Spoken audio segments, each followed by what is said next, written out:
সম্পাদকের লেখা থেকে একটু পড়ে শোনাতে চাচ্ছি।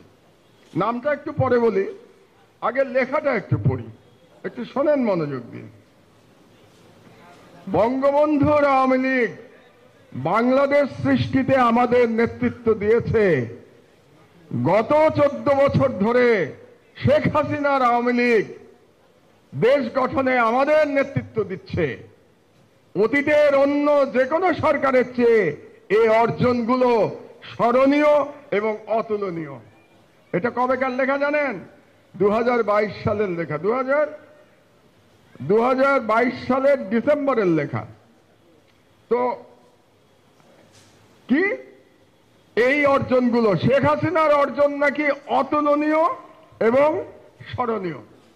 তাহলে এটা একজন সম্পাদক, এখনই আমি নাম বলবো আপনাদেরকে, এই সম্পাদকরা হলো আপনাদের সমাজের মাথা, আপনাদের সাংবাদিক সমাজের মাথা। এই স্বাধীনতার পরে, এই স্বাধীনতা যেটা শহীদের রক্তের উপর দিয়ে যে সরকার গঠিত হয়েছে, সেই সরকারের সঙ্গে প্রথম যে সম্পাদক পরিষদ দেখা করতে গিয়েছে, সেই সম্পাদক পরিষদের নেতৃত্ব দিয়েছে এই সম্পাদক। এটা তো আপনাদের লজ্জা হওয়া উচিত। এবং এই সম্পাদকের নাম হচ্ছে মাহফুজ আনাম।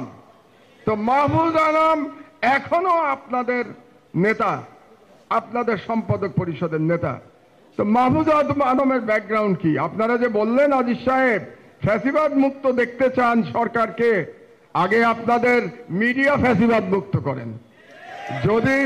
যদি সাহস থাকে মাহফুজ আনামের সামনে গিয়ে বলেন আপনাকে ক্ষমা চাইতে হবে এই লেখার জন্য, তারপরে আপনারা সরকারকে বলতে পারবেন যে আপনারা প্রশাসন মিডিয়া কি বলে ফ্যাসিবাদ মুক্ত করেন। আগে মিডিয়া ফ্যাসিবাদ আপনারা মুক্ত করে নেন।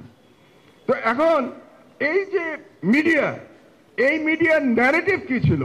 এই মিডিয়ার ন্যারেটিভ ছিল মৌলবাদ এবং ইসলামী জঙ্গিবাদ। ইকবাল সোবহান চৌধুরী কিংবা নাইমুল ইসলাম খান মার্কা দুর্নীতিবাজ এবং নিম্ন শ্রেণীর চাটুকারদের কথা বলতে চাই না।